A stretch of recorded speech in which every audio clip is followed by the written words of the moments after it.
and the hero's journey we all experience.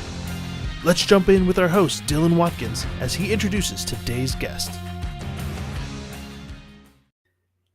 What does the movie Moulin Rouge and VR medical training have in common?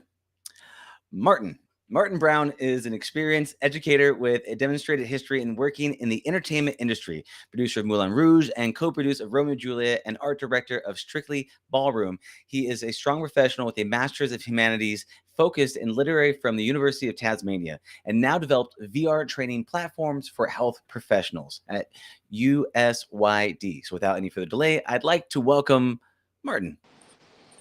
Hey, how you going? I'm good, brother. How you doing today? Pretty good, yeah. Yeah, it's raining like mad here. We're having floods in Sydney at the moment. Oh, it is 97 degrees, a soothing 97 degrees over here. And we take some of that rain from you. Good to connect. I'm so appreciative you made the time.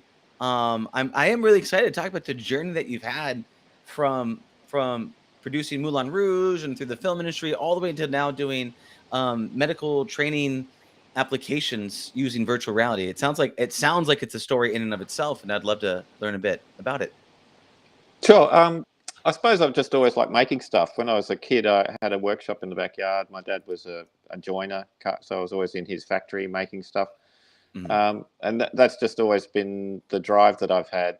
When I was at university, I worked for an amateur theatre company that eventually became a professional theatre company. So I trained as a teacher and taught high school for a few years, mostly drama, but also science and literature, and then swapped over into theatre. And again, it was really just about storytelling and making events, really, and connecting with audiences. That was a great ride for a long time. I did that for probably 15 years, and through that I met some people who went on to work in film. So that was Baz Luhrmann and Catherine Martin. In those days, like me, they were just theatre kids, and coming up through the ranks, they had a little theatre play called Strictly Ballroom, and eventually that became the film Strictly Ballroom, and I moved across from those theatre days into that project, and then stayed with Baz and Catherine for 10 years, and so worked on the first 3 films that they made. And that was really just because out of the love of making things and communicating with audiences. After that, I had my own company for a while, making all sorts of media products, mostly traditional flat screen media, I suppose. Then an opportunity came up to go to our national film school, and I sort of re-engaged with teaching. So I was there for 6 years, did a lot of curriculum design, and that led to that. Then I moved across to the University of Sydney, and I guess because I've had this drive to make things and also this desire to connect with audiences, that meant I had some level of expertise in telling stories with technology, and that became useful in the training space in medical practice. So my first job at University of Sydney was actually embedded in a hospital. So I used to walk through the hospital to go to work, and that was a very powerful experience about the environment that frontline medical staff work in. The emergency department is open 24/7, and everybody from the world ends up there for various reasons. So it's a very real. When you talk about audience, it doesn't get much more real than that. Those people need to be cared for and need to be looked after. So was a very compelling driver for me to try and make a contribution in that space. So I guess that was where the ideas and approaches that I'd been developing over a long period of time were useful in looking at what those people needed and seeing how technology could become an intervention in that training space. So I got to know, that's a long, short story of how I got there. I got it. So, I mean, inspired from real world events that you've experienced, seeing what it's like to actually go and what is really happening in the front lines of people suffering in pain, and how do you build applications to actually service their needs. I mean, I'd be really curious about, you're talking about telling stories on traditional 2D media and then transferring that as a skill set into actual training models, the virtual reality platform. How is that? What have you leveraged to bring it over, and how is it different in those areas when you're actually saying, okay, I'm gonna tell a story, say Moulin Rouge or any other type of media, say you're here in the story, you're gonna end up over here. With the training platforms, it seems like the entertainment and the overall medical training seems very, very different in the areas of entertainment versus education. So what did you bring over, and what was needed to be innovated in the space to be able to compel someone with a story? Good, excellent question. Thank you. I guess in the middle ground between entertainment and education is engagement, and Mhm. that's the thing that's fascinating to me. You think about live performance and stand-up comedy; it's Mhm. immediately engaging. You know as soon as the joke has left your lips whether it's funny or not, and it's palpable and it's emotional and it's direct, and it falls out or it soars, or whatever the reaction is. So that's engagement. And so what happens with a lot of screen media content that we create, we have to premeditate how to devise that experience for the audience. So we script it, we imagine how an audience will engage, we create the artifacts with the camera, we edit them together, we've finessed them, we put it on the screen. And what we imagine that engagement would be, we hope we deliver. And Mhm. consummate practitioners in that space are able to premeditate an experience, assemble it from parts, put it on a screen, and achieve that same level of engagement, that immediacy and that engagement. And again, if it soars and works, then it ranks well on Netflix. If it doesn't, it doesn't. That's the art form that's practiced there. So I think it's not such a big leap as it seems to suggest, that with virtual reality, what you have there is an opportunity to have interactive engagement that's closer to real-time life, I suppose. You're creating Mhm. an environment that's some sort of facsimile substitute for the real world, but you're also curating it and designing it. And I think in that sense, it feels more to me like theatre, which is premeditated and arranged for the audience, Mhm. but it's also like stand-up comedy, immediate in the moment, because you can premeditate a theatre production, but every performance of it will be different. Some will be Mhm. longer, some will be shorter. I used to work in theatre a lot, and the Friday night show, we do 8 shows a week. The Friday night show was always the best. This Mhm. that audience, there's something about that audience coming off the working week, being hyped up the night out than any other night of the week. So that's just to say that what the audience bring to the event, no matter how well you've premeditated it, it's still a live moment. And I think that there's something very similar happening in VR, where you curate the experiences, but you also recognize the agency of the person using it. And so it's a relationship between those two sides, I guess. So to me, it doesn't seem at all dissimilar. It seems like the same fabric. That's really interesting because you're not talking about making media for a 2D image. What you're talking about is taking real world role playing interactive experiences of theater arts plus improv, and you're taking the lessons learned from that and transferring that over to a virtual improv theater session that allows you to test this on people to see how do they really respond, because now you have more of that immediacy and impact versus you go and release it. I like how you said well, whether it does well on Netflix or not Hollywood, but Netflix.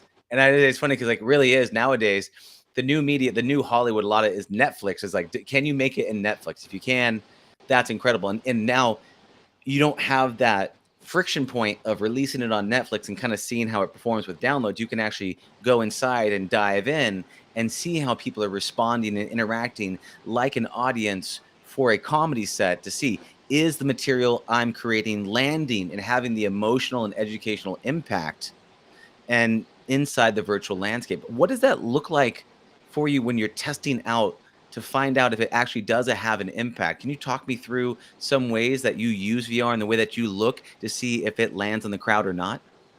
Yeah, that's yeah. Also, great question. Thank you. I guess we can draw that distinct. This is where maybe it's not exactly the same as entertainment, because with entertainment, Hmm. you laugh or you don't, you cry or you don't, Hmm. you care or you don't.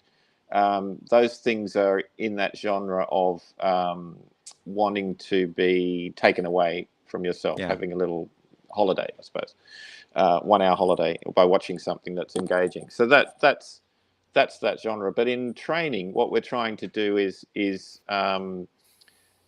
change people's behavior by providing engaging experiences. That's one of my favorite definitions of learning, is that if, as a result of the experience that you've provided for the learner, if their behavior doesn't change, then they haven't learnt. And that's a hefty responsibility when you think about it. A lot of education is based on this idea that you feed information, you supply information to the person and then test them on whether they've retained it. There's a content-based, knowledge-based paradigm which is still prevalent mostly in education. And so what we're able to access in virtual reality, obviously, is not just intellectual content delivery, but also emotional and physiological responses. It's a more complete medium available for us to interact. And that sort of level of engagement in the task is particularly, I find, you can give someone a manual to read, but if you give them a time-based experience in virtual reality, physiologically they feel driven by the time-based element of it, and so they have a different engagement and reaction to it. What's interesting from a learning perspective is that you have the opportunity in VR to do what I suppose what's called in education productive failure. You can give people an opportunity to move into that space and not succeed. When you're trying to save a patient's life in one of our apps, a person doesn't actually die, but you make the same sort of decisions that you would make when you're actually dealing with a live patient on the ward. So that level of engagement and the capacity to fail and have a feedback loop on that is a way in which you can give people a really genuine opportunity to have agency in their own learning, in the sense that they can say, I could have done that better, I want to have another go at it. So it's a much more participatory experience than usual didactic teaching, I suppose. Yeah, so you're saying that the model shouldn't be focusing on whether or not they can spit out the same data. You're saying the model is, do they acquire new habits that they perform in some sort of embodied cognition kind of way, experiential learning versus just repetition of information. And that's really interesting. In terms of looking at those designs, do you have patterns or styles that you take? Like, is it, just so we have context, what is the education you're giving to these people? Is it how to do surgery? Is it how to do therapy? Is it how to do, what is the data that you're transferring, the skills and the habits you're bringing over into this immersive media to be able to train them on? It's horses for courses. So basically, we look at the problem space primarily. We try to work out, we love it when the problem comes to us, because unless the people who have the problem have a pressing need, we can throw every solution in the world against the wall, but if it won't stick unless that group needs the solution. So the first one that we got some traction with was advanced life support. So a lot of people will do basic life support. So if you do the St. John's ambulance certificate here, I'm sure there's equivalent where you are, and somebody has a heart attack, you can do compressions, and you can try to keep them not dead until the ambulance arrives. When the ambulance arrives, they do advanced life support. So it's a higher level of skill of the maintenance of life. It also involves trying to solve the problem of why the person's heart stopped in the first place.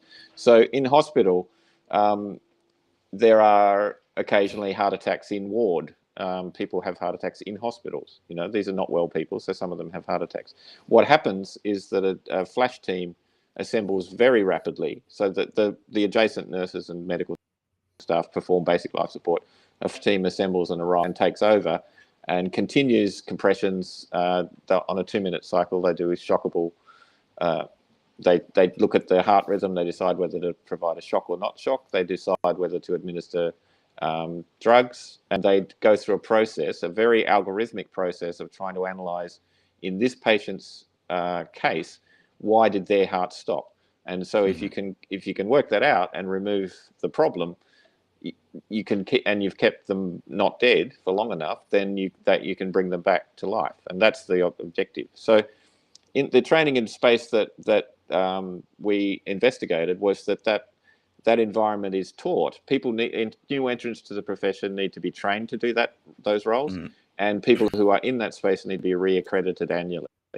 And there is a system for that currently in any teaching hospital in the world.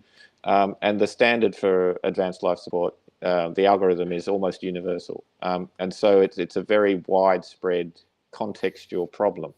What the trainers themselves felt was that the training environment was an inadequate replication of the operational environment. They use high-spec mannequins in a lab. You can do chest compressions on them. You can work out what the problem is. But the team, the flash team, which is usually customarily 5 or 6 people, was reproduced in the training environment by 2 clinical educators standing in for all the roles.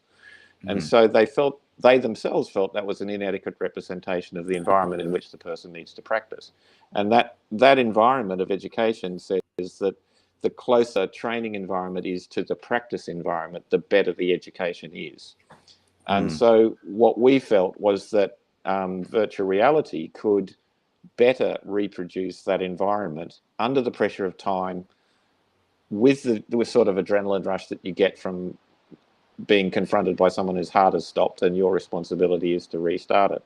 And we built an app that duplicates that environment. So the role that we train for is the team leader role. That person stands at the foot of the bed and gives instructions to the other team members and goes through the process and the algorithmic cycle of analysing the problem and can be successful in bringing that person back to life. The way that we've developed the app, every patient that the trainee encounters is a new patient. So they can put the headset on, they can do a case, and every time they put the headset on, it'll be a different patient. So they get experience in going through the problem solving that's important in actually bringing the person back to life. So I guess that the question we're always trying to answer is, why would you invest in VR? Why wouldn't you keep current practice? With current practice, what they do, there's a 3-ring binder. They give it to the student for 2 weeks to take home. They study it, and then they come into the lab with the plastic mannequin, and they're tested on whether they can perform the skills. Well, now what we're doing is giving the trainee a headset. They can take it home, put it on, log on, and they can do a case in real time where they definitely feel like they're under the pressure of time and have to perform. What we've also done is found ways that we can provide feedback to them about the choices that they made. The compression depth was too shallow. The drug dosage was wrong for that person. You didn't check the labs in a timely fashion. That rhythm, that heart rhythm that you saw on the monitor was shockable and you didn't shock it. So we get a whole lot of feedback that comes back to the person bespoke to their performance, which enables them to say, I'm strong in those areas, I'm weak in those areas, I'm going to have another iteration of this, and I'm going to work on those skills. So it is, I guess that's where that sense of student agency comes into it. Yeah. No, it's awesome. It's a great use case. And thank you for explaining, because it really helps paint a picture along the pathway of this. And what you start off with really breaking down, which was great, is one of the main questions anybody asks is, why should I even do it in VR? Who cares? Yeah. Right. Which is one of the big things. And then broke down that one of the best use cases for any type of VR training are things that are rare, things that are risky, things that are expensive, or things that are difficult. Right. And if you talk about literally advanced like life extension and being able to do things where you are actually doing this advanced life support, where it's like, okay, this is highly critical, this is rare, this is risky, this is expensive, and then when you got to go do it, it needs to be done right. It's a very small margin of oops, accidents happening. And what it makes me think about is just like is a couple of things with that. One of them, from what I understand, just for clarifying, it's a single player experience, right? It's a team lead. They come in, they go through all the scenarios so that they can kind of direct the show when it comes up, right? Yep. Yeah. And the other people, we haven't yet attempted to make it multiplayer, because if you can get a bunch of people together to connect in VR, why not put them in a real room together, and then they get the personal interaction in a higher quality way? So it's not necessarily a better duplication, but yes, it's single player. But the other team members are represented by game-like avatars, and they're animated, and they go through cycles. You can instruct them. It's a point at the currently we're trying to get it voice activated, but it's currently a drop down point and click. Sure. And so you can issue instructions to them. If you notice that the avatar is performing the compressions and they're not the correct depth, you can correct that. The rate at which they apply the compressions, you can correct that. The drug, you can instruct them to give blood dosage. Sometimes the avatars will say, I'm getting tired. And so you have to issue an instruction to say, at the next cycle, swap with someone else, because that's normal under. So we've put a lot of the real world exigencies into it, so that it kind of, as best we can in a game-like environment, we can duplicate the situation that people face. And that's obviously we're in an iterative cycle. So we've done a lot of work with the lead clinical educator at Westmead Hospital, who pioneered the lab there with the mannequins. He's a content expert in this space, and so he's been I can't remember what version of the app we're up to, but it must be 40 or 50, where we've continually added complexity to it and depth, and even very experienced, like 10-year veteran emergency department doctors, when they put this headset on, they go, wow, that really was challenging. It's at that level where the decision making, the analysis, the testing of their protocol knowledge is challenging for them. So it is single player. Yeah. Well, no, it's great. And whenever I hear teams come together, though, I mean, there's a lot of use cases that you can do, but programming out for single player and expanding out to things if it makes sense later on is great. Whenever I hear those things, people collaborating together through VR, through space and time, it's one of the great use cases for VR. It's just very expensive, very time consuming. It's a big ordeal you can't just slap on multiplayer. But also what you're talking about is great as a team lead, if you can map out enough of these decisions, these branching narratives, you can really come up with the ability to map out so many possibilities to where you're going to get all these edge questions, which is wonderful to find that, because then you're going to know in that situation what you really need to do. With building this out, though, you talked a little bit about having a subject matter expert create this. Do you want to talk about who are the key resources? What are the positions that are needed in order to build out an application like this? You need to have this type of person, this type of person, this type of person, because it's not just one individual. I'm sure it's a team effort. So what does that look like? I think that's something that's been really a big discovery for the work we've been doing. Another app that we're building is called Code Black, and it's about de-escalating violence in the emergency department. Because as I mentioned before, emergency department open 24/7. All of the troubled people from society who don't have nowhere else to go quite often end up there. And so not only sick people, and there's a lot of people, the door's always open. People turn up there, and it's a complex environment, and it's set up to help people who are not well, but there is a lot of behavioural disturbance that happens in those environments. It's often the worst. It's a normal day for the people who work there. It's the worst day of the person's life for the people who visit there. So what we've found, and this is again worldwide, there's an escalating increase in violent episodes in emergency departments. And so we did a base study around that, looking at current practice. How are people trained to deal with a violent individual in this space? And what are the outcomes that happen? So it's called Code Black because in our system, if someone kicks off and starts swinging or spitting or whatever, a team assembles and they do a takedown. They actually have to physically restrain that person, and either physically restrain them to a bed or chemically restrain them, sedate them. So this is not uncommon. This can happen on a daily basis in emergency departments, sad to say. And so staff need these people who I have unlimited respect for have to deal with those situations as part of their normal working life. I've spoken to many, many, many people who work in this space, and not one of them hasn't been punched or attacked. It's just it's one of the most violent workplaces there is. So what we did was we did an introductory study. We sat in the emergency departments of the 4 hospitals in the local health district. We talked to people who'd been code black events. We talked to security guards. We talked to administration. We talked to patients. We talked to doctors. We talked to nurses. We talked to psychologists. Talked to social workers.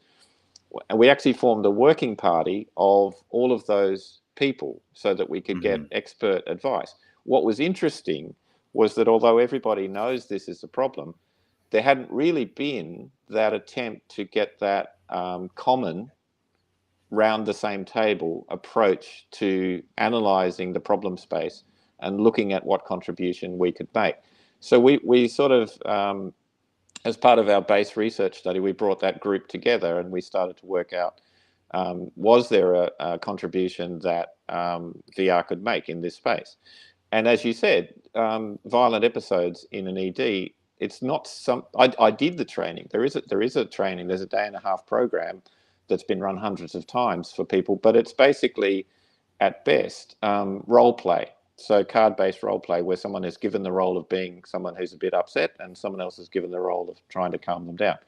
And again, not necessarily an adequate representation of someone who is violent, violently attacking you. That's a hard situation to reproduce. So we looked at all of these situations. We did a lot of work on it, and we started to develop different modules of training in virtual reality. Because I remember when I finished the trainings, the trainer said, "Nothing will prepare you for your first day in the emergency department." And we thought, hang on, maybe VR could help you prepare. And for example, one of the things we found out is that nursing staff who'd been trained 3 or 4 years and started working in the ED had never seen a takedown.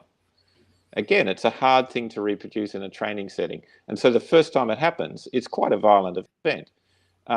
It's confronting for the staff. So we used actors. We worked out what the gold standard of doing a takedown is. We negotiated that with security staff, with medical staff, with doctors, nurses, everybody.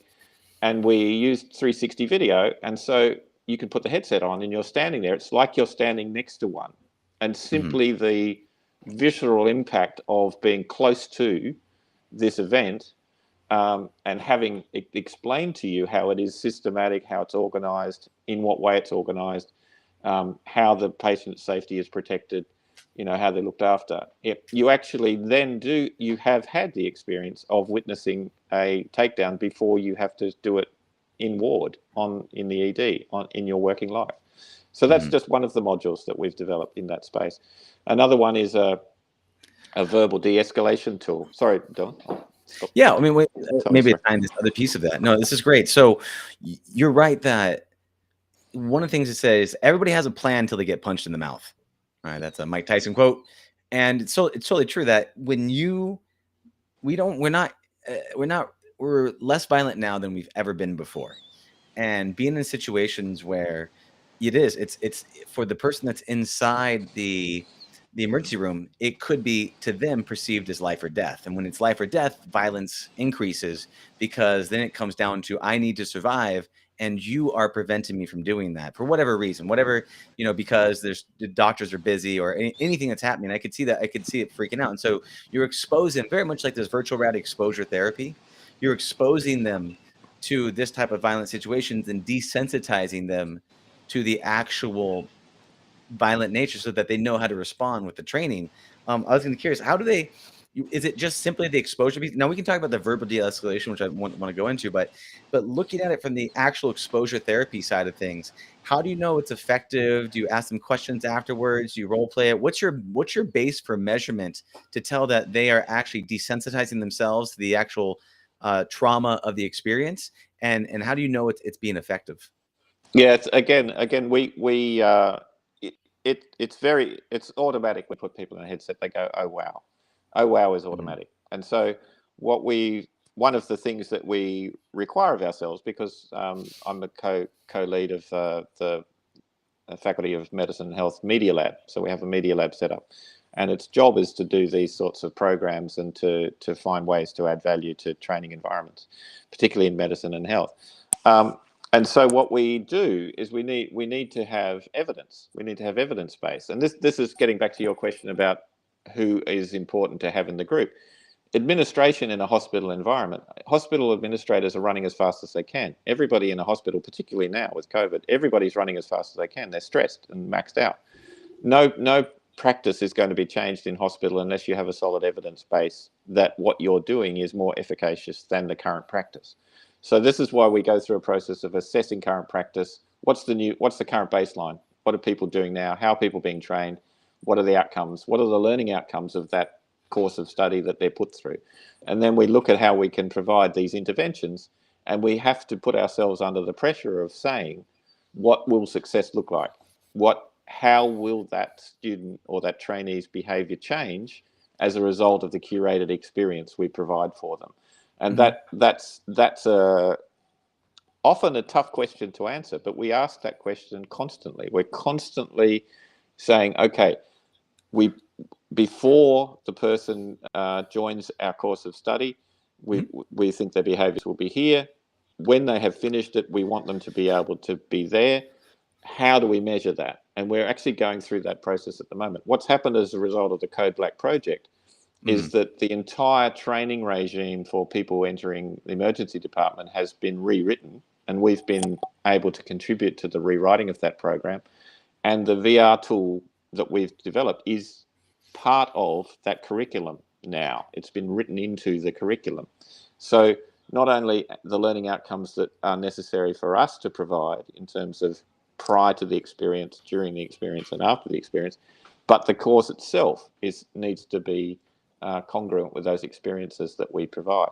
So that's been very gratifying, and my sort of curriculum design background has been valuable in terms of being able to provide that research framework, that educational research framework, so that we can be sure that we're not just giving people an oh wow experience, that we're actually skilling them up.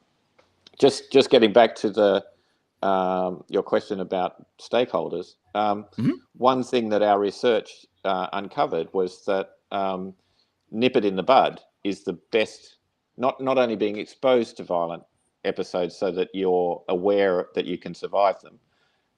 We found that nipping it in the bud, that is when someone has precursor violent behavior and you approach them and you talk to them, or you try to take care of their needs, or whatever that intervention is, that is the most effective strategy. One study that we found from a group in Victoria, when they implemented a procedure that required staff to intervene when people had precursor violent behaviours, they eliminated Code Black events entirely. So none of those people progressed to violence. And so what we've done in this environment, one of the modules is a new procedure, which is that not only is a patient in the emergency department assessed routinely for their temperature, their pulse rate, whatever their medical condition requires, they're also assessed for their behaviour. And if they have 2 out of 6 or more behaviours that are concerning, medical staff are required to go up to them, talk to them, required to ask them what their needs are, required to engage with them. And that in itself, just simply noticing those behaviours, being able to have situational awareness so that you can be aware that someone who is staring at you, someone who is doing this across the back of the couch, someone who is pacing, someone who's muttering, any of those things, those known precursor signals for pre-violent behaviour. If you are in our environment that we've created, you are attuned to those environments, and you are required to intervene. And that strategy itself has been the most effective one that we've found for eliminating or reducing those patients. Got it. Which, of course, is the beautiful segue from why you first made this Code Black de-escalation application, and then the service, the need that is populated from that is the number one effective tool for de-escalation of Code Blacks is to nip in the bud, which is why you have this verbal de-escalation tool experience that you're talking about as the second piece to this pie. Is that correct? Yes, correct. Yeah. So there's just to be clear, There's one, we shot a 360 video of a reproduction of an emergency department. We had actors playing the role of patients, and we got them to escalate the behavior to increasing violence. And the person in that environment needs to observe I think it's 8 or 12 patients in the space, and notice which ones of them are starting to exhibit precursor violent behavior. So simply noticing is one of our outcomes. And we can test whether they have noticed. Then we also have an interactive avatar, which is a person that comes up to them, and they have a verbal interaction with that avatar, and they can rehearse their verbal de-escalation skills. So if you say uncompassionate things to them, they get more angry. The avatar gets more angry. If you say compassionate things, the avatar gets less angry. And again, the outcome is the person's anger level comes down to normal, or they escalate off the chart. That's how we assess whether they've got the skill set or not.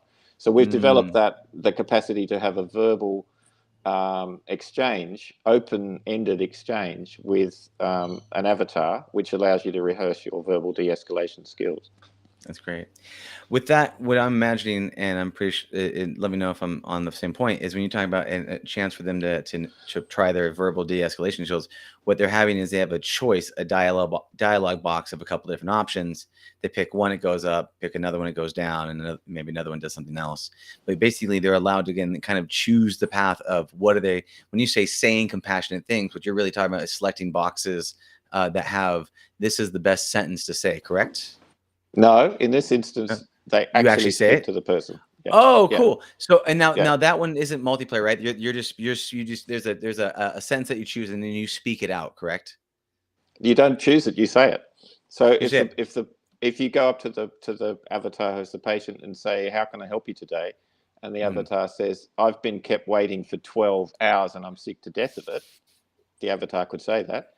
You say to them, sit down and be quiet. There's a lot more sick people than you. They're going to get more angry. If you say, I'm really sorry to hear that. We're really smashed here today. I'll get you an update on your situation and give you some time frame for when we'll be able to get to you. I'm really sorry for that you're going through at the moment. Is there anything I can do for you? If you say that, the patient gets less angry. And what we're developing now, it's not scripted. This is using GPT-3 and being able to access I guess it's AI really. The patient makes up its own dialogue. And so you have an ongoing open-ended conversation with them where depending on what you actually say out loud to them, it's analyzed, it goes, recaptured, converted to text. Text is analyzed, it forms it into a response, then that alters the behavior of the avatar in real time. I love it. Okay, that helps because in my mind I was trying to picture what that would look like as someone experienced it. And what you're talking about is the Google AI system. Is that what that is? Your GPT, yeah. And so you can feed it in certain types of frameworks and behaviors, and then the AI will respond accordingly based upon what you feed it. And what's great about that is, in speaking it and practicing it, I'm wondering, is any other, you can see how the response in terms of that, the one piece, the reason why I was actually, what I was alluding to was more sentiment, right? As we know, in terms of the language, content is merely a smaller percentage as context and how you actually communicate the sentiments. Because we could say certain words the same way or differently in a completely different contrived meaning. So there's a way that there's a sentiment that's engaged, or a way for them to kind of view the way that they actually respond. Because it's much like I feel like grocery workers sometimes get that NPC view. Hi, welcome to the store. Do you want to rate us today? Thank you so much. We'll have a nice day. I'll take care. Anything else? Paper or plastic? Bye now. Right? Yes, you did say the words. But is there a piece of that you've addressed at all? It's probably the toughest frontier that we're looking at, and it's fascinating because all of the off-the-shelf text-to-voice engines are nice. We haven't been able to find one that can get angry. We've been trying and trying and trying to say, like, Siri and Alexa don't shout back at you if you annoy them. They just stay calm forever. So there's the research has not been put into what we need, which is to say, this is something that we've been grappling with a lot. How do we go beyond the verbal skills to exactly as you're describing? How can we make the avatar sound angrier and how can we make an assessment of our student in headset, their affect level. When they're angry, you can say have a nice day in a whole lot of levels, as you say, and it can be very lovely or very angry. And that's probably the frontier of things that we're working on. How can we get that level of credibility into the experience? That's probably the cutting edge of where we're at. Yeah, and that's the things that, what could you do to get there? Because that's the context is everything. And we're building out these virtual environments. You can kind of dictate what needs to happen in those types of areas. And I do think you're right. Nip it in the bud early. I mean, that works across the globe in almost every situation. Is if you can de-escalate before it blows up, almost always better than when it actually blows up and you got to try to put the genie back in the bottle. When you're talking about the sentiment piece, right? There are AIs that do it. They're kind of, rudimentary in the areas. That's why I didn't know if there's a way to maybe record them and they could hear themselves back, or do reverse role plays, or any of those other types of situations that would allow for you to experience what it sounds like. Because as a piece, the challenge that we have is this of these emergency workers, as you said it, and we're going to bring it back again. It's the worst day for the person coming in. It's their Tuesday, right? For the professional. So how do you, as a service professional, a medical professional, how do you stay empathetic, right? And not let that emotion of all the negativity and the fear and the dread and all that stuff bleed into you and affect you. Because if you want to be empathetic and you want to be able to connect with people, but you also want to protect your own heart from the daily atrocities that happen across the board, how do you keep them empathetic as well as keep them being able to do their job without breaking down crying? That's what I'd be curious if you have any thoughts around that. It's again, that's why I have an infinite respect for the people that do it. And what we find is the 10-year veterans who've been dealing with very difficult people as part of their routine, they have a set of skills that they've acquired basically through the School of Hard Knocks. They've had to deal with these people, and they've reflected on their own practice, and they've said, I could have done that better, and keep at it and keep at it and keep at it, and they eventually have a skill set. And even when we talk to some of these people about what did you do then, it's been acquired almost unconsciously through simple workplace experience.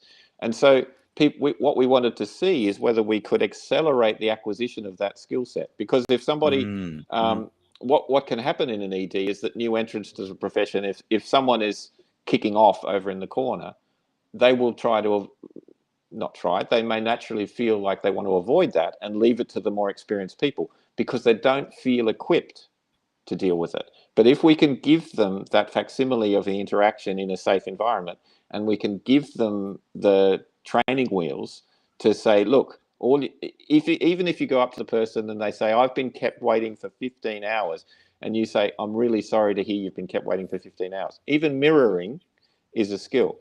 And if you simply mirror back what the person says, it's a skill. And you can rehearse that skill. And if you employ that skill, it works. It helps. It makes the person feel heard, and it helps them to vent, and it helps them to incrementally decrease. It also means that you're modeling respectful behavior. And so the person staring at you is not seeing that you're getting angry. They're seeing that you're staying calm. And that person tends to mirror that and start to de-escalate themselves. So if you can provide that person with a visceral, emotional sense that I can do this, I've rehearsed this, I've got a skill now, I've got a tool in my locker. The next time they're on the floor and someone's kicking off, maybe they'll be a little bit more encouraged to go up to them and say, what's happening for you? How are you feeling? What's going on for you? And have that in their tool set. And that's sort of what we're trying to do. And that the threshold of stepping up to that level is tough. And I think VR, the question we're asking is why VR? I think VR can perform that middle level step of being safe, but also intellectually, emotionally, and physiologically challenging. It can it increases the sense of perceived risk without any actual risk along the path, right? So you can train because of that emotional intensity, plus education creates that retention, right? So the more you can more provocative you can make it, as they say in the clinical space, the more that people retain. Yeah, that's One thing, fascinating you should say that, because, sorry to interrupt you, Dylan, but one area yeah, go for it. that I'm interested in researching is that I actually think, and this comes from my theatre and film background, Yeah. that memories are more indelibly etched if they are attached to emotions. And this is Oh, for why sure. in a lot of educational environments, we say it's information in, did it stick? And in VR, it's information in, but it's also with emotions attached. And I Yeah. believe that memories are more indelibly created when they're attached to emotions. So that's A bill, a interesting you billion should say that. percent. Well, I mean, this is the thing about one of the oldest technologies we have is language. And what was language? Language was used to convey stories as a way to say a type of mental mirror neurons, right? That's what we're talking about, right? It's like, I get dropped into a jungle. A beast starts chasing me. Don't go down that cave because that's where the monster lives. That's where, Timmy got eaten, right? We used it to convey the stories. And the more important, the more emotional, the more that we retained it. And so that's why that was important, because it says this is important, pay attention for whatever emotion you want to insert there. So yeah, 100%. It's just how do you inject the emotion into a clinical experience where people naturally in the medical space has been kind of well known for their emotionless response to highly emotional situations. And Yeah, it's a hard question to kind of answer and look at. And how do you actually do that, and how do you measure that is a one of those fundamental pieces. If you can inject, that's why it was like, Moulin Rouge, plays, comedies, all those things are all engaging emotions. It's like, how do we bring those emotions from the things that we've known that works into this somewhat emotionless sector and be able to kind of create people that, what's this tactical empathy that you're referring to, allowing yeah, people to be able to leverage it in a way that actually de-escalates these situations. So yeah. I'm I like that. I like fascinated.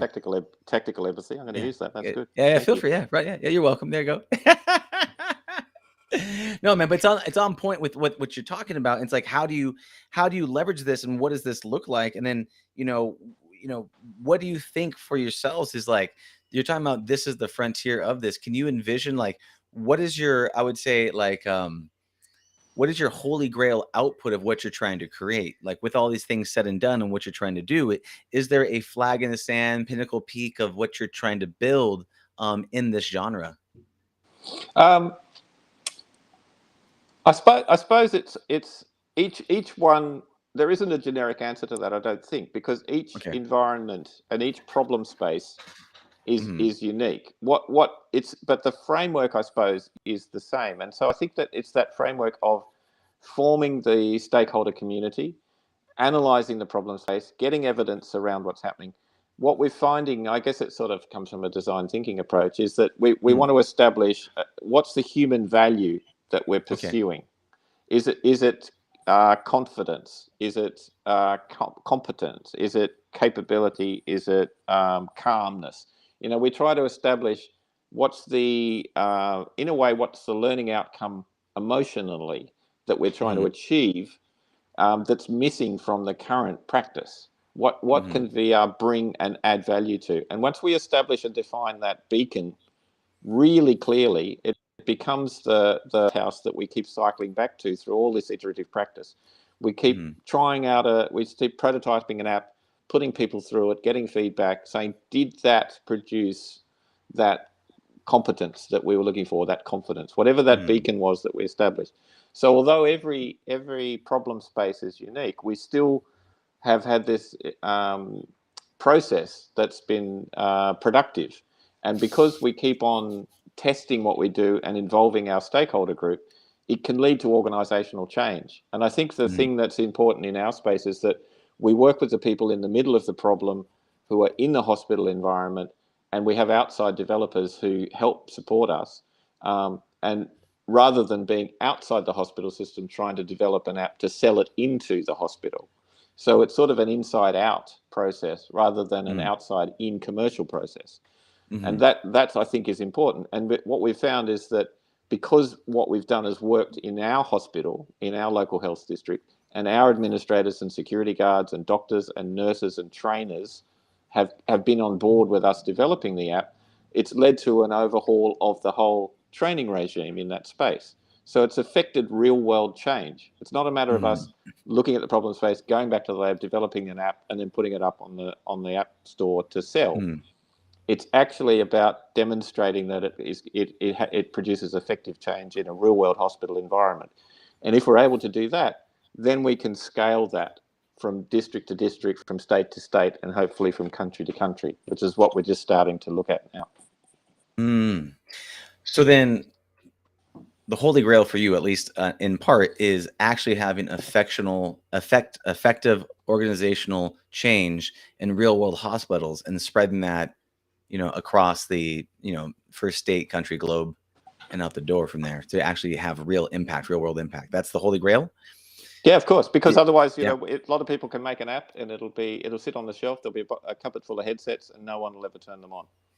Unless it's embedded in real change, it's not actually producing an effective change in outcome.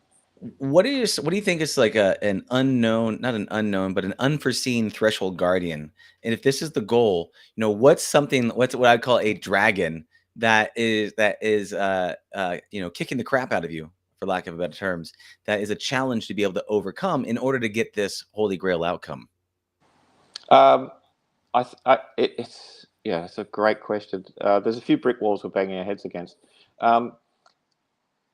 Gathering the momentum that to get change in a busy, stretched organization like a hospital, that's a challenge in itself. But there are great people there, and if they only want to serve their patients, and if you can show them there's a better way, they will come on board. So that's a winnable war. Part of it is also, though, making headsets ubiquitously available. We want to be able to say, here's your headset, take it home. So, even that, they have to log on to maybe their home Wi-Fi or not. How can we make it so that they can go home, put the headset on, have the experience, put it back, bring it back the next day, sign it back in. Just getting that so easy that it's as easy as giving them the ring binder to take home to study. That in itself, the UX of that, all of the technical problems, the having enough headsets, maintaining them, having troubleshooting, making sure that the tool itself is as easy to use as one of these or the laptop, and as natural a training tool as any other, that we need to do more work on, because it's still a novelty act for a lot of people. And if we want it to be a ubiquitous tool, we have to make sure that works. Yeah. Do you use Oculus Quest? Is that the headset of choice, or Quest 2, yeah, Quest 2 currently, yeah. Yeah, because what you're talking about right there is how do I turn this from a single application that lives on a developer's headset in his room, right, to an actual scalable enterprise level software tool that is frictionless, that you can just pop and drop and then be able to give it to them as simple as you'd give out any other piece of standard SOP, technology that they can use, right? That's the main issue, right? Yeah. Have you looked at the Oculus Enterprise at all? Are you familiar with that? A bit. Yeah, we are. They have things on there like fleet management systems and other things where you can load applications on there. You can update the applications remotely. You can give them login accounts. You can a lot of those bells and whistles and stuff that are that is a big problem to get onto there. And that is, I think, what's great about it is like the technology this day and age is like we're slowly getting to what you're talking about, this ubiquitous thing. The headsets aren't as common as cell phones. So not everybody has it yet, but I think the Oculus did 10 million headsets last year, and who knows how many this year, and China's going to be rolling in. So what you're talking about, these main issues, I'm hoping that big companies like Meta or anybody else comes along and goes, oh, I see your problem.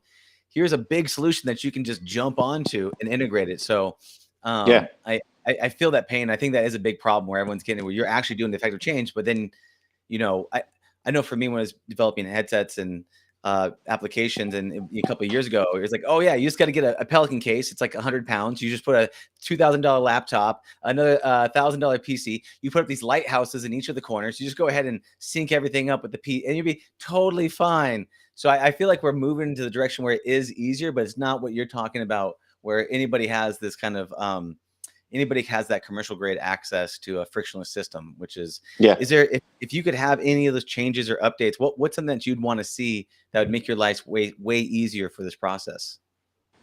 Yeah, I think what you're talking about is right. I think it's emerging, but it is. I think you're right that the headsets have basically been created to be user-owned, consumer grade, and so they Mm, operate in that environment. What we're talking about is having a stack of them in the hospital and yeah. signing them out to people as a training tool, and so not owners. That it's a Mhm. tool to take home and bring back. So the Yeah. occasional users, and it needs to, as you said, frictionless is a great term for that. That Mhm. that capacity to say it's bespoke to this thing. You turn it on, it does this training. In our world, we want to have one suite that has just the training apps that our people need, and Yeah. they can go in there. They're familiar with it. Simple interface, just does that. We don't need them to go to the App Store. We Yeah. don't need them to go onto YouTube. We just need it. Yeah. So I think that end of it, the end, I guess that's the enterprise end of it. Yeah. If that can work more effectively in our bespoke setting, then we can also convince a hospital to buy the headsets, maintain Yeah. them, get IT to look after them. There's a whole infrastructure piece around that, which is not Mhm. attached to consumer owners. That's a Yeah. different paradigm for how it's deployed. Yeah, Oculus has that. It's about $800 per headset. And then you can have only no app store, no Facebook login, only your applications. Put it on, ready, set, go. So I think that'd suit those needs really nicely. It's just getting on that Hmm. list. I can connect you afterwards if you want, with Sure. those types of people, for that, because yeah, it sounds like you're at that thing. And what I love about it is you've identified real world problems, and you've gone through the phases of, okay, the emotional piece of how do you respond to violence, just seeing the violence, just being, and then how do you, instead of just reacting in the moment when it gets at you, you look, okay, what's the pre-escalation part that can you become aware of that along the path? If you can identify that, great. If not, oh poop, there it's going to happen. How do you handle it in the worst case scenarios? And then if you can prevent it, how do you bring people into situations, and what do they say and what do they do to actually de-escalate, and look at those habits and those patterns. I want to just real quick, as we start to wrap up here, you talked about 10-year veterans that have naturally ingrained habits and patterns of de-escalations, and those guys can stop it before they start because they know, a short conversation up front will solve the problem. What habits and patterns did you see that these people subconsciously exhibit in these environments and situations, so that you could take that and integrate that, so that if your newcomers had these habits and patterns, then they would be efficient or capable of handling this situation when it pops up. But believe me, we have tried, and we do a lot of analysis on exactly what that is. And I Yeah, believe what it is that when someone comes at you, they're spitting with yeah, anger. They might be about to actually, as you say, punch you in the face. yeah. This is a daunting thing for any human to face. And so what do you do? There's a whole lot of things around not standing facing them, turning out three quarters, so Mm, they don't feel confronted. It's a very primal thing. Body mm, position is a useful thing. So your eye lines are not facing; they're off to one side. yeah, Even that is a contribution. Being, as I was saying before, being able to mirror what they say. I've been kept waiting 10 hours. You say, oh, I'm sorry to hear you've been kept waiting 10 hours. If you go through that, simply mirroring their language back to them, I believe, my view is that person has been steaming and stewing for a while and needs that pressure valve released. And if you can weather that initial storm, which may only be a minute or a minute and a half, of them saying 3, 4, 5 sentences of, my father is sick, you're not helping me. I'm sorry to hear your father's not well. I'm doing my best to get you some help. If you go through that cycle, what happens then? There's a kind of negotiation phase where you start to say, it sounds to me like you don't feel like you've had enough information, or it would really help if I got you an iPhone charger, or can I get you a bit of breakfast? It sounds like you haven't had anything to eat for a while, or would it help if I got you a shower? That make you feel better? Like, you start to negotiate needs, and so then the person themselves can no longer be saying, this person doesn't care about me, this person doesn't help me, this person is not trying to help me. You just go, what do you need? How can I help? I'm really sorry that you've been put in this situation. That's something that's quite difficult for people who mm, represent an organization to say, but it's a very human way that helps a lot. You say, I'm really sorry to hear you're suffering. If I was in your position, I'd feel exactly the same. Those basic things. And then it's almost like coming to an agreement with them. How about I get you an iPhone charger? I'll find out when the medical team are going to be here. We're going to do our best to get you out of here within a few hours. And if you can come, and they say, oh, okay. Now that may have only taken 3 minutes, but not doing it can lead to someone being put in hospital. We had a nurse here about 6 weeks ago. A patient grabbed her head and whacked it into the wall, and she had 17 stitches down the front of her skull. And a lot of people who have these traumatic events don't return to the sector because it's just too. Why would you? So that's the space that we're working on right now. Is what is that unconscious skill set that veterans have that we can analyze and try to recreate. Yeah, and that's the thing to figure out, that unconscious skill set, that veterans have. It's what does that look like? And I love that. I love it because it's a real use case. It really affects VR. It's critical. It's timely. It's rare. It's risky. It's dangerous. So I love all the work that you're doing. With all of that being said, and talking about this project, is there anything else you'd like to let people know before you tell them how to get a hold of you or find out more about the project?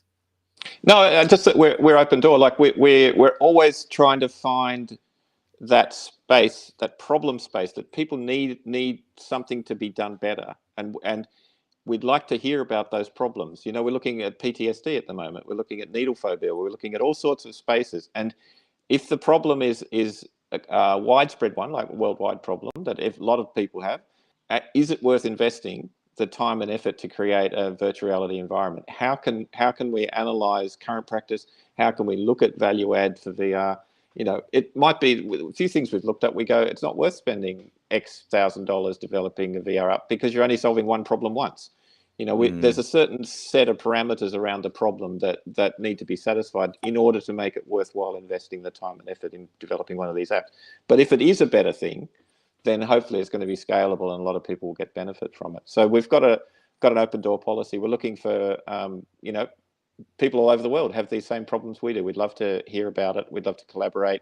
We'd love to test out. We're already with our ALS app. We're getting inquiries from all over the world. People want to test it, see if it works.